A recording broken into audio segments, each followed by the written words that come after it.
So today I have returned to the Pleasant View house at the Richmond battlefield.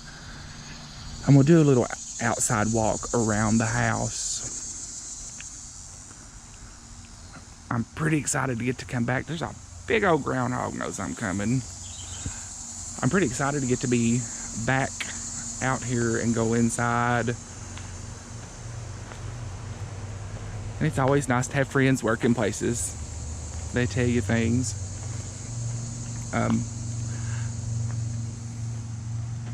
I mentioned in my last video, this is the Battle of Richmond, Kentucky, not Richmond, Virginia. It was the only complete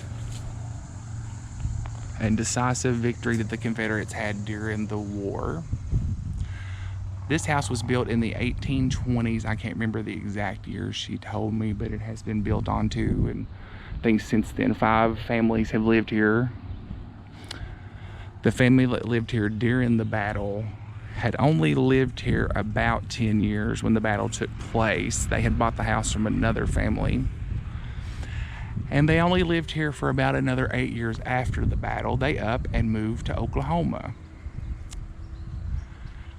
There's probably good reasons for that. A lot of people that really experienced the Civil War firsthand wanted to erase it from their memory. But you look back here across this field and think, during the Civil War, whichever side won the battle was responsible for burying all the dead. And if it was your enemy that you were burying, you didn't bury them very deep. So these people were out here farmed a lot of sweet potatoes, and these people had not been buried very deep in the ground. Now, many years after the battle, and I think after this family up and moved to Oklahoma, there were some people from around who came out and located as many bodies as they could and dug them up. The Confederate soldiers were buried in a mass grave at the Richmond Cemetery, and the Union soldiers were taken to Camp Nelson and reburied in Jessamine County. Now, this is the outside of the Pleasant View house where the Bennett family lived when the war started. The original house actually faced this way because the view I saw you in my last video, excuse me, the original house faced this direction because of the view I showed you in the last video I did last week. But there have been additions and changes to the house over the years, and now it kind of faces this way. This is more the front of the house then. A lot of older houses, you'll see they have either 2 front doors or a front door and a door off to the side. This has 2 on the side and 1 on the front. When you see this, always look. What you'll find is one of the front doors or side doors is either wider than the others or is a double door, and those doors were used for funerals to carry the coffins in and out. And one of the most important things I have not said yet is the house was built in the 1820s. So it was 30-40 years old when the war started. And you see this crease or line down the middle. Everything to the right is an addition after the house was built. The outside wall used to run back that way.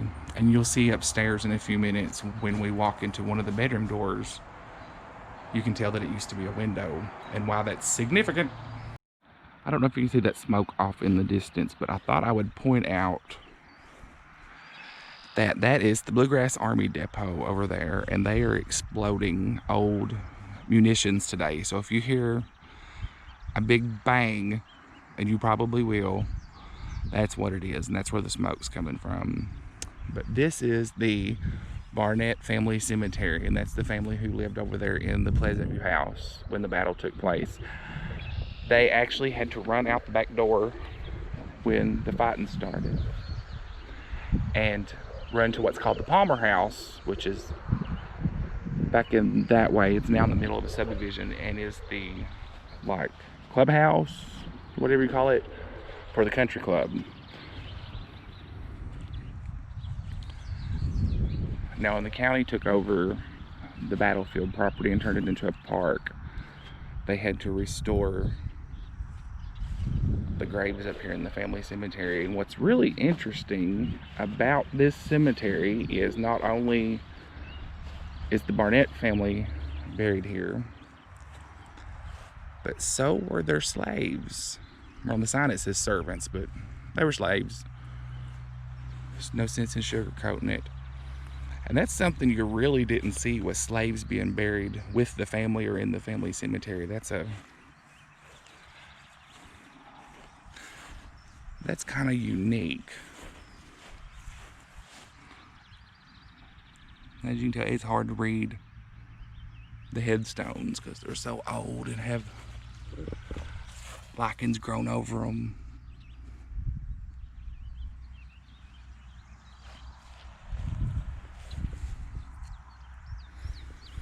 I don't know that one. You don't see that shape on graves very much anymore.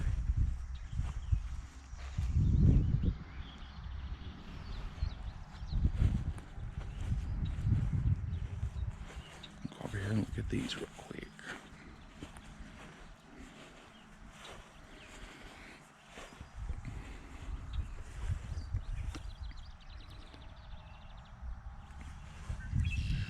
Something else that's interesting is every one of these graves are facing west.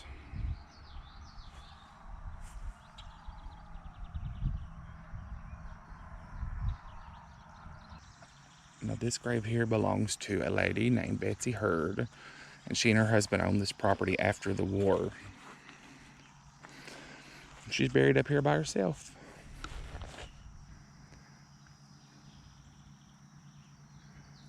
What's funny is the marker over there says he's buried somewhere else and she's buried here.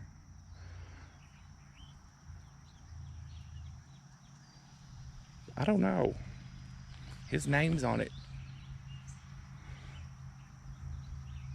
This is the only tombstone up here that faces east.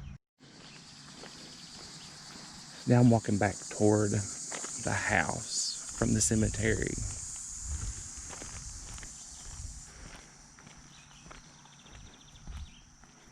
She said there are walking trails all over the park.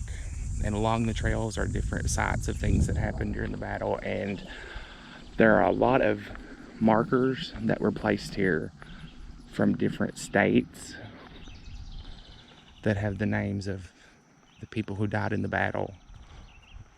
I know there's one from Texas. I think there's one from Ohio. Okay, this was the parlor of the house back in the day. She told me there has been 5 families lived here between the time that the house was built and 2001.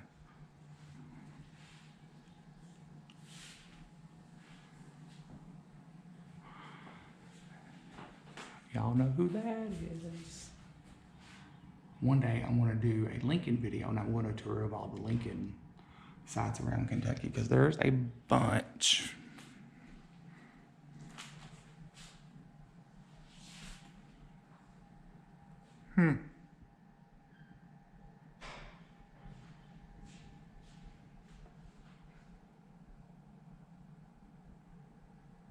Walker Coonhounds.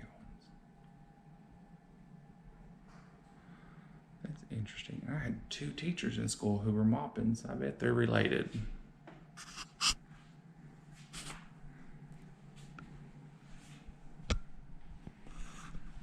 Then this room would have been the formal dining room. You're fine.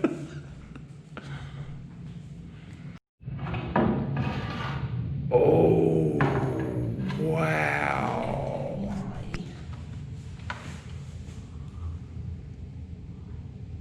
That's insane.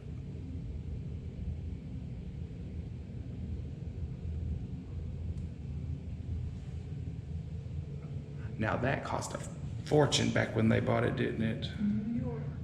I'm gonna look that up when I get home. Now, I did see some special on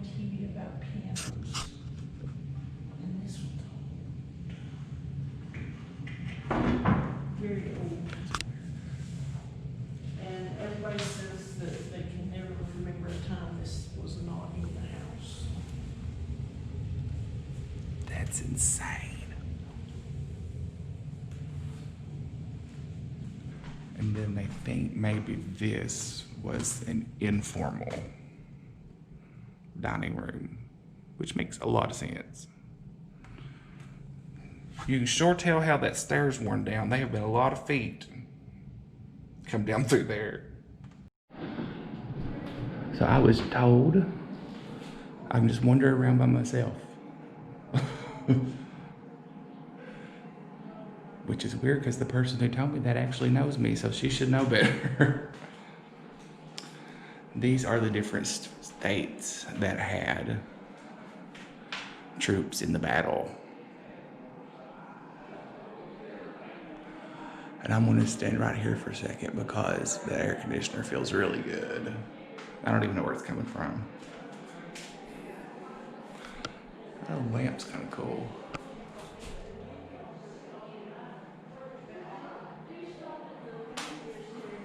Let's go up. I feel weird going up here by myself. Are you talking to yourself in here? Yes, Okay. I've gotten good at it. I thought there were other visitors. I was like,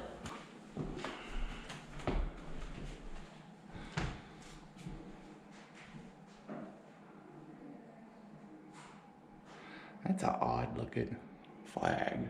This is one of the big rooms up on the second floor of the house. And I've been out here before on tours, and I've had a couple other people even reference that this room was probably an operating room. Which, let's face it, during the Civil War, there really wasn't surgery. There was cutting off whatever body part was injured and tossing it out the window. Now, during the war, the house was commandeered by the Confederates, and this was a Confederate hospital and kind of field office. The church up the road, Mount Zion, which I might do today. I might do another video on some more of this stuff out here. But that was a hospital that was open to both sides. They didn't turn away anybody. Now, I mentioned before there are bloodstains in the floor.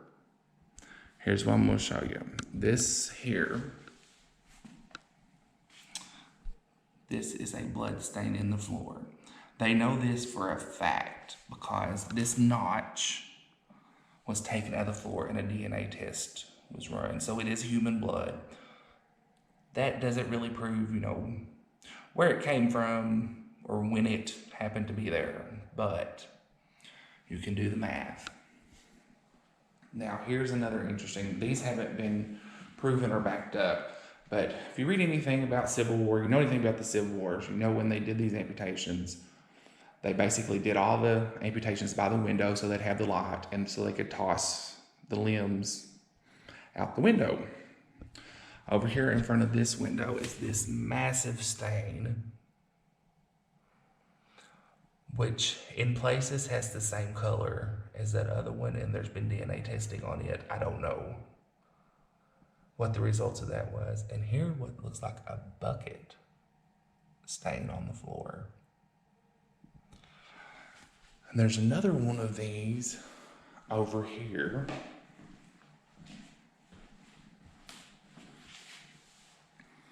Now, yeah, this is in front of a door, but more than likely, this door used to be a window that looked out onto a porch because the house has been added onto and reconfigured a few times since the war. And I mentioned earlier that the people who lived here escaped and ran up the road to the Palmer house.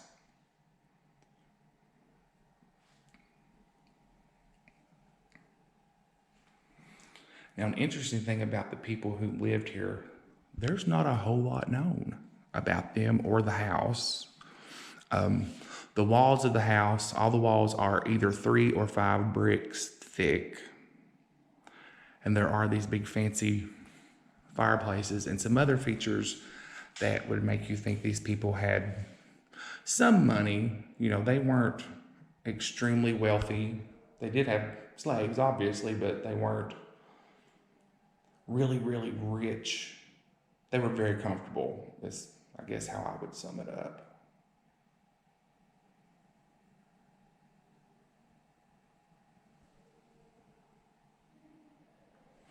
They also said that they can't find any records or anything that prove that anyone from this family actually fought in the war on either side. Dolls. And I know how much some people are creeped out by dolls. These aren't terribly creepy though, I don't think. She might be. That one looks mean.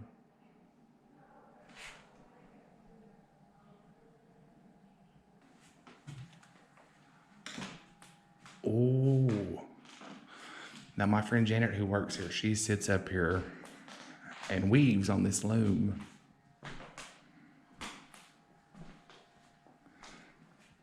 In her downtime, and I really like those colors.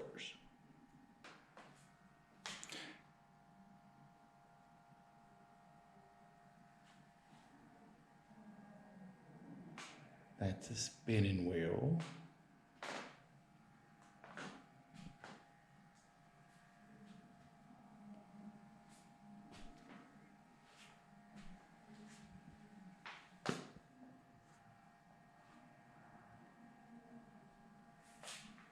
How odd that it goes down steps. I guess a lot of historic houses have these odd steps in them. The one at Whitehall, they say worked as kind of like a burglar alarm. Because if you lived there, you'd know that step was there. If you'd broken in the middle of the night, you wouldn't, and you'd fall. And that would make noise and alert people.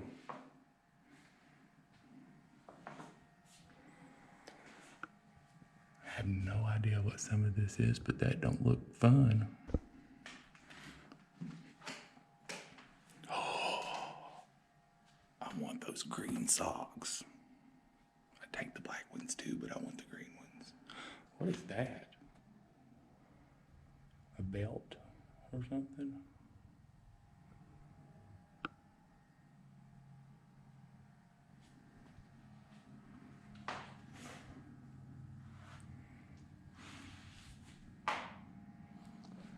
This quilt, I don't know if Janet's working on this or somebody else, but it's pretty cool. That must be the cemetery we were just at. I don't want to touch it or get too close.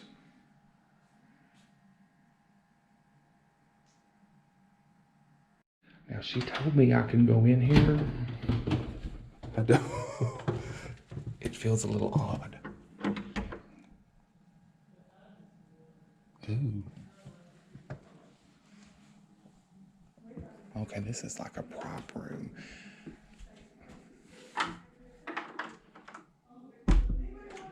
Now I'm gonna tell you, this room has an odd vibe to it. But two of the things I wanted to show you in here are the original wood floors. And you can tell that by the square rectangular nail marks in the floors.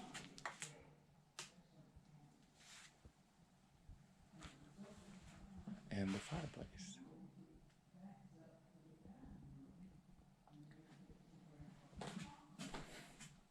Ah, it's scary. This is the little gift shop for the Battlefield Park. It's a nice tea set. His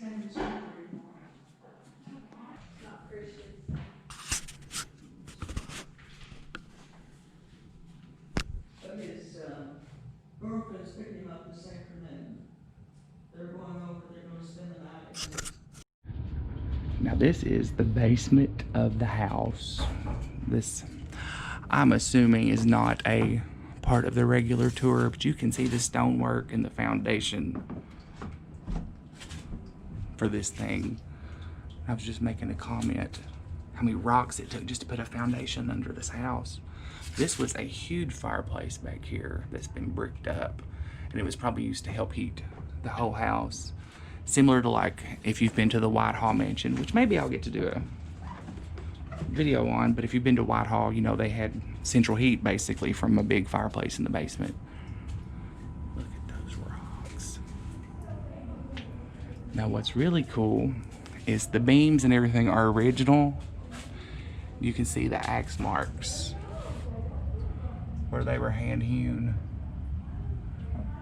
to build the house. Now I asked her why they had such a big basement. They really don't know. Look at those handmade nails.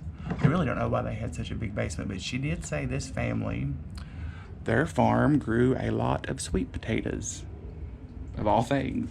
So I would imagine this was probably storage for a lot of sweet potatoes and root vegetables and that kind of thing.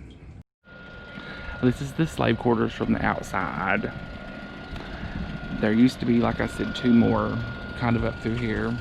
So this is one of the remaining slave quarters from the Pleasant View farm. There were originally 3 of them. 2 of them are gone. Now I focused mostly on the house in this video, but there's a lot more to see and do out here at Battlefield Park. There's the Mount Zion Church, there's 2 more houses connected to the battle, and then there's sites on in Richmond, such as the courthouse and the cemetery.